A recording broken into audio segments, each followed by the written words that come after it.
नमस्कार, मैं हूं आपके अपने YouTube channel news current update से वैष्णवी रस्तोगी और आज हम इंटरव्यू करने वाले हैं जाने माने वास्तु विशेषज्ञ विनोद शर्मा जी का। तो चलिए उनसे जानते हैं।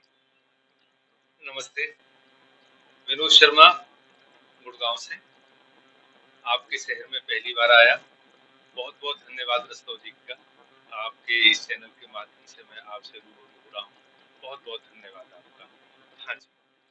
सर, सबसे पहले तो हम आपसे ये जानना चाहेंगे कि वास्तु शास्त्र असल में क्या होता है? अगर आप कम शब्दों में हमें समझा पाएं। जी बिल्कुल, बहुत अच्छा है। असल में वास्तु शास्त्र कहते हैं, वास्तु एक विज्ञान है। ये आपके रहने का स्थान बताता है। पंच महाभूतों के द्वारा बराबर समाहित हो जाए जिस स्थान पर पंच महाभूत और रहने का अच्छा स्थान बन जाए, उसको हम वास्तु कहते हैं। वास्तु का शुद्ध शाब्दिक अर्थ है रहने का स्थान। पहले ये किले वगैरह में कहीं पूर्व में होता था, लेकिन आज आधुनिक जीवन में ये घरों में और फ्लैटों में भी आ गया। तो हम ये देखते हैं कि वास्तु के अनुसार उस भवन में क्या मेरी पंचमहाभूत बराबर समावेश है, अर्थात क्या प्रकाश पूरा आ रहा है सूर्य का, क्या मेरी वायु क्रॉस वेंटिलेशन पूरा हो रहा है मेरा, क्या मेरा साफ सफाई जल और पृथ्वी ठीक है। बेसमेंट बहुत सारा खोद देते हैं, हम उसको भी थोड़ा सा मना करते हैं कि रेजिडेंशियल एरिया मत करिए ऐसा, लेकिन अगर करना है तो साउथ वेस्ट को थोड़ा छोड़ दीजिए। तो वहाँ पर पृथ्वी तत्व का भी ध्यान रखते हैं। आकाश तत्व हमारा बिल्कुल लगभग खत्म हो गया फ्लैटों में। पहले आप जाते होंगे अपने नानी और दादी के गांव में, तो ब्रह्म स्थान खुला होता था, आंगन होते थे, तो आपके कमरों को पूरा प्रकाश मिल जाता था, वायु मिल जाती थी। आज मेरे फ्लैटों में मकानों में बंद हो गया, कहीं से भी नहीं आ रहा है। अगर मैं कहूँ शहरों में बहुत अच्छी बड़ा एक कोठी बन गई है, लेकिन बायोलॉज अगर हम उसको आगे पीछे जगह छोड़ते हैं 40%, तो उस टाइम तो नक्शा पास करा लेते हैं, लेकिन उसके बाद फिर इसको इंक्रोचमेंट कर देते हैं, पीछे भी स्टोर बन जाता है, आगे भी जगह खत्म हो जाती है। तो जो कुल मिलाकर के मुझे आना चाहिए, मेरे घर के अंदर प्रवेश करना चाहिए वायु और प्रकाश को, वो नहीं कर पाता। यही बात। तो जैसा कि आप सबने देखा, हमारे सर ने आपको बताया कि वास्तु एक्चुअली में होता क्या है। तो अब सर हम ये जानना चाहेंगे कि मेन तौर पे अगर हमारी जनता पहचानना चाहे कि सबसे बड़े वास्तु दोष कौन से होते हैं जो वो अपने घर में पहचान सकते हैं।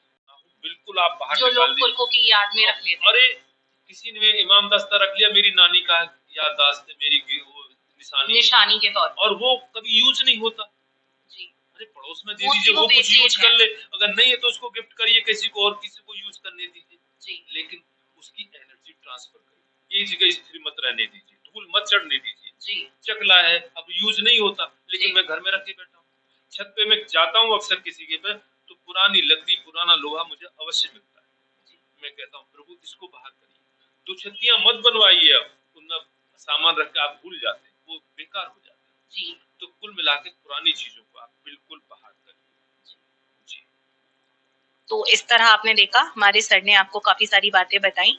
तो अब चलिए जानते हैं सर से आगे की बातें। सर, तो ओवरऑल अगर आप हमारी जनता को कुछ उपाय देना चाहें वास्तु के अकॉर्डिंग, जो कि सभी जगहों पर लागू हो सके, जनरल उपाय, तो अगर आप बताएं तो। छोटी छोटी दो तीन बातें कहूंगा जी। नंबर 1, आप नेचर के नजदीक चले जाइए जी। सब लोग सुबह टहलिए, और खास तौर से मैं जो बुजुर्ग लोग हैं उनको अवश्य कहूंगा कि आप अपने एक दूसरे की उंगली मत छोड़िए सुबह और शाम को टहल के समय उंगली मत छोड़िए। कोई कुछ भी कहे, चाहे गांव क्यों ना हो जी, उंगली मत छोड़िए। एक जना उनमें से पुराने गाने सुनाए और एक जना उनमें से पुराने जोक सुनाए।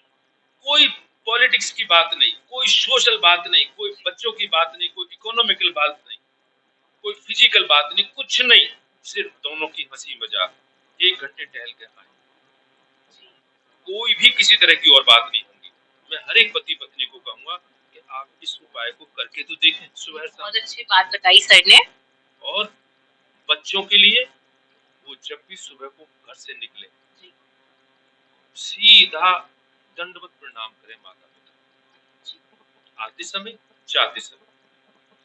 माता पिता के पैर जरूर दबाएं, पिंडली जरूर दबाएं।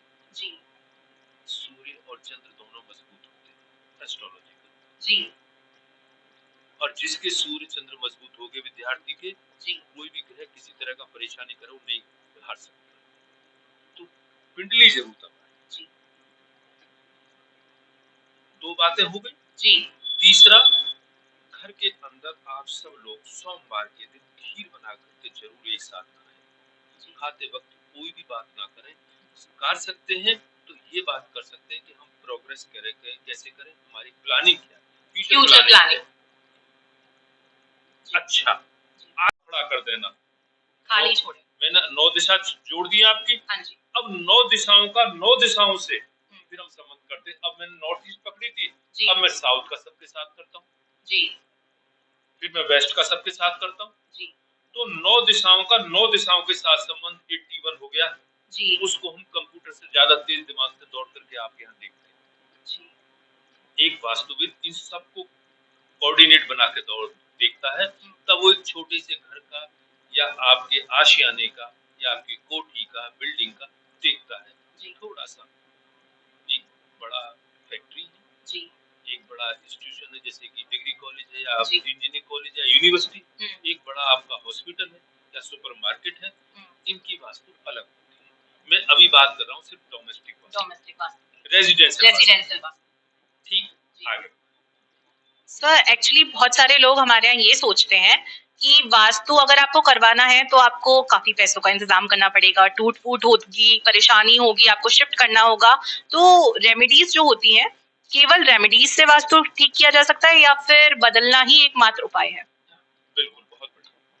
देखिए, कुछ चीजें हमको बदलनी पड़ती है जी, बदलना भी चाहिए। अगर मेरे घर के अंदर प्रवेश नहीं करेगी वायु, प्राणवायु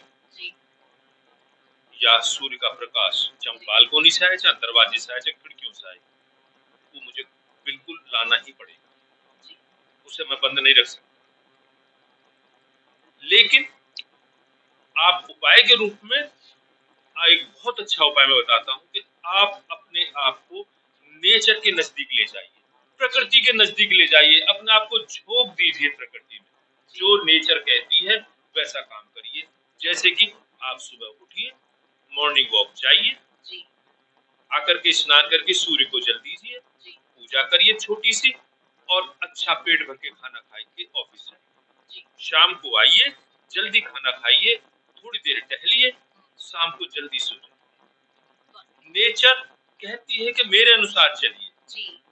अगर आप नेचर के अनुसार नहीं चलेंगे, फिर कहेंगे एक अच्छे वास्तुविद बुलाए थे, उनके कुछ रिजल्ट्स नहीं आए। अरे आपने क्या बदला? आप तो 12 बजे मोबाइल देख के सोते हो जी, सुबह को फिर 10 बजे उठते हो जी, दिन भर अनपार्लियामेंट भाषा होती है और आपकी नॉन वेज खाना होता है, और फिर कहते हो कि यार रिजल्ट नहीं आए। आप अपने आप को चेंज करिए, ये सबसे बढ़िया उपाय है आपके। अगर इसको आपने चेंज कर लिया, नेचर के नजदीक चले गए, तो कोई भी दिक्कत नहीं आने वाली, और बाकी उपाय छोटे छोटे होते हैं।